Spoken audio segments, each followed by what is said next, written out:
Margaret was a 74-year-old woman. She lived alone, and one day she was taking a shower, sitting down on this plastic chair, and she fell. She was on the floor for 2 hours, unable to move until her daughter found her. She was taken to her bed, apparently no major injuries. But what happened next baffled the doctors.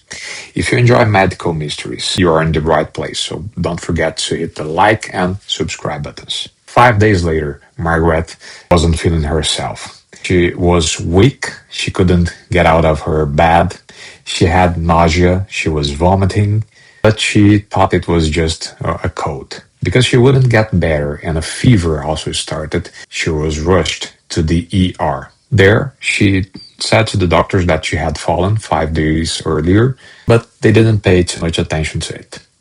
And also she mentioned that she had noticed a small labial lump. It looked like just a popped pimple on her vulva, but that was actually something much more serious. Doctors noticed she had tachycardia. Tachy means fast, cardia means heart rate. So her heart rate was 150. The normal for her age is up to 100. Because she was complaining of pain in her vulva, doctors decided to examine. And what they saw was not just a popped pimple, but actually warm, red, and indurated tissue. Indurated means hard, so it was hard as wood. It was also very warm and very red, which usually points to infection. They ran some blood tests and they found out that her white blood count, which is usually from 4 to 11, was 14.27, which means infection. And also her glucose was very high, 202, although she had no history of diabetes. What happens is that when you have an infection, your body releases cortisol. And that cortisol tells your liver, give me glucose, give me fuel, because I need to combat this infection. That's why her glucose levels were so high. She had an infection. She also had this CK, creatine kinase, very, very high, 8,368. The normal range here is up to 200. So she had 41 times the normal range. Elevated CK means rhabdomyolysis. Rhabdo is for skeletal muscles that is attached to your bones, and myolysis meaning cracking. So her muscles were being cracked, they were being dissolved. It was a muscle breakdown. Finally, the doctors did a CT scan, and what they noticed was air in her subcutaneous tissue. Sub means below, cutaneous meaning skin. So she had air under her skin. And when they pressed that region on her vulva, they noticed crepitation. Crepitation is like crackle. When you take a cookie and you divide it, that crackle, they felt it there. That all pointed to a severe infection under her skin. Her diagnosis, Fournier gangrene or necrotizing fasciitis. Necrotizing meaning the tissue is dying.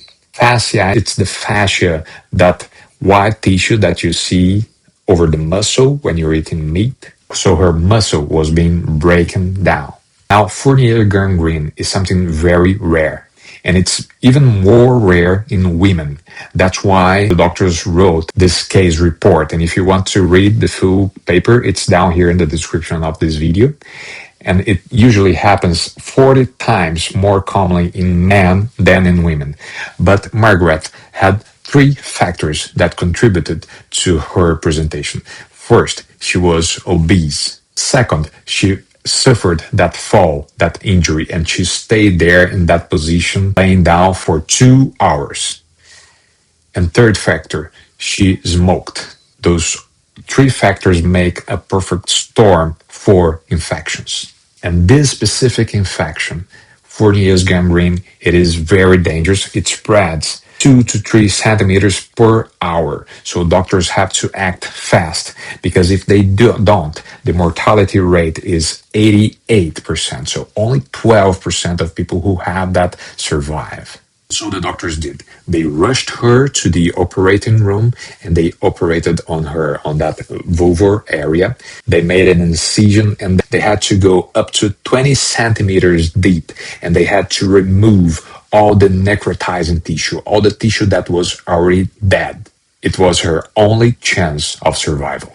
They found this bacteria, this flesh-eating bacteria that was eating her from the inside. And so, besides this surgery, besides throwing a lot of saline and removing all the necrotizing tissue, they had to give her a lot of antibiotics. After that, Margaret was rushed to the ICU, and there she faced another battle.